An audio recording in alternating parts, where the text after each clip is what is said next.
Hi everyone, welcome back. This is Nisha Thayan and Ron Commodore, Next Key Realty Group with Remax Realtron. And here we have a special guest with us today, Enio Ferri. He's been a home inspector for the last 17 years with Key Home Inspections, and they've been protecting consumers since 2003. So without further ado, let's get started. Hello, Enio. How are you today? Very good. How are you, Ron? Excellent, excellent. Well, Enio, just wanted to ask this quick question because I got a lot of customers asking, how do you find the best home inspector? It's a good question. How do you find, without sitting here and telling you that we are the best, but that's fine. But having said that, really making sure that the home inspectors are RHI approved, which is basically means registered home inspectors. You'll have various different types of inspectors. You'll have certified home inspectors. You'll have master certified home inspectors. Those certifications, not to degrade them in those people that do have those classifications, they are not schooled under the colleges within our communities through Ontario, more or less, and they are not part of our association, which is the Ontario Association of Home Inspectors, or CAPI, which is the Canadian Property Home Inspectors.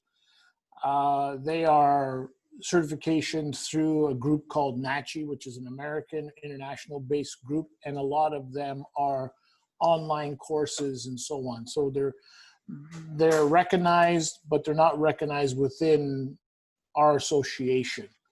So, and a little bit of a background to that, our association, which is the Ontario Association of Home Inspectors, has the highest level of education and standards that are required within Ontario and actually in Canada as well. To become an RHI, which is again, registered home inspector, you need all of your courses, all of your education format has to be completed, certificates and so on. And you also need to have Ministry of Housing pass for building codes, health and safety codes. You must pass those in order to at least get your designation as a home inspector within the association.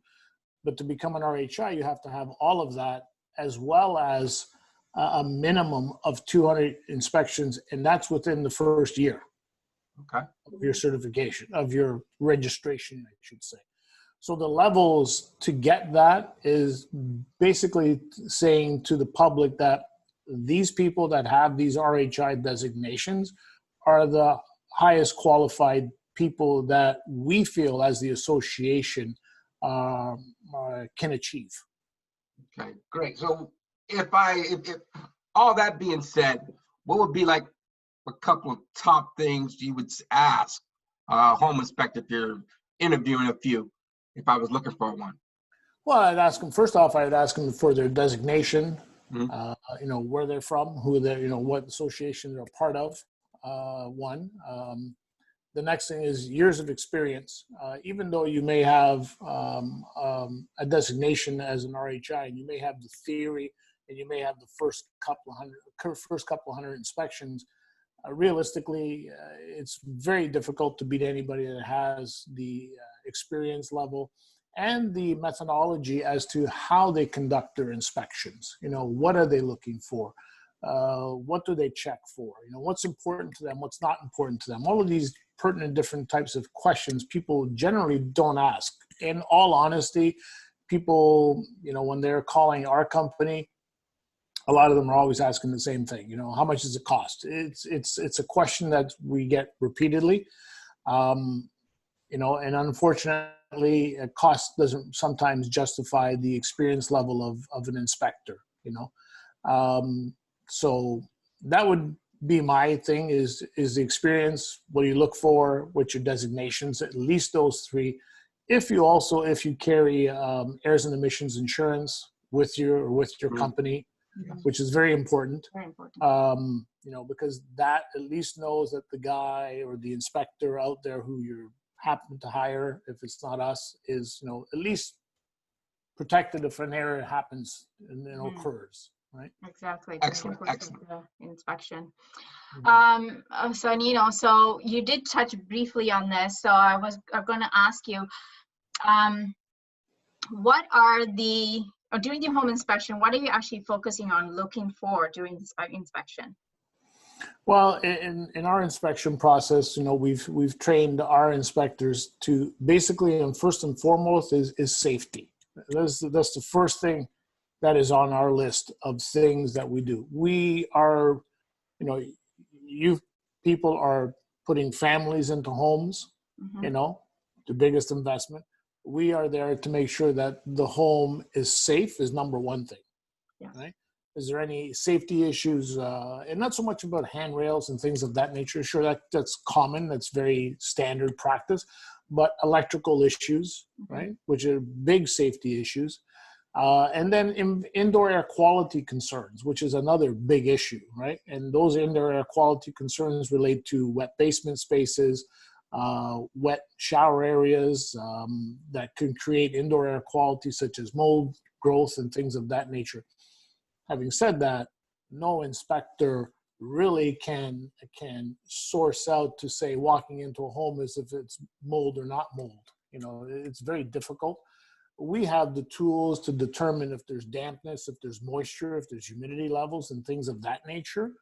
But to actually pinpoint to say that even if you were to see mold on a wall or in a basement space or somewhere of that nature, I don't know if a lot of your clients know this, but there's over 300 different types of mold, right? In the field of mold and fungi and sort of things of that nature. So any type of product that you find, you obviously need to get tested to determine the type of mildew or mold that's growth inside there. So for us, it's all about safety, making sure that the family is going to go in there. They're not going to have safety concerns or health concerns within it. That's the first and foremost thing, right? After that, it becomes structurals or a lot of it. There's not very many structural changes unless someone's gone ahead and made those structural changes to the building and so on. But for us, that would be our main focus. Okay, great. So, and what should they really expect from you? I mean, like based on what you're looking at and that type of thing.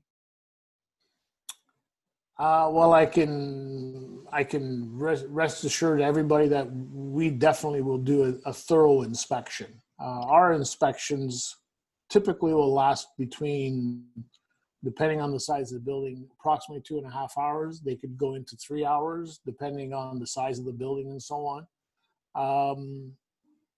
We'll check various things that a lot of other inspectors, even if they're RHIs, don't typically go through the scenario. We check airflow on their buildings, making sure that your rooms are properly balanced, that you have proper air balance within the rooms, hot and cold areas of the house. And you don't necessarily need thermal imaging to conduct these type of inspections. We test furnaces with delta T ratings, the technical term. Air conditionings are tested with delta T's to determine, is the appliance working? Many times you can go into a house and find an appliance that's 15 or 20 years old, and I'm sure you've come across this where the inspector says, well, it's 15 years old, you're going to have to replace it. Yes. Well, that's not necessarily true. Many times I've done, in actual fact, this morning after doing inspection today, it was a 17-year-old furnace, or sorry, a 17-year-old air conditioning system working perfect. There's no rhyme or reason to that kind of stuff. So we do all of the necessary tests to make sure that the equipment, old or new, okay, is functioning the way it's designed to function. Right? Moisture meters, humidity sensors, all of those different types of tools. We have special equipment that actually tests stucco for EIF system.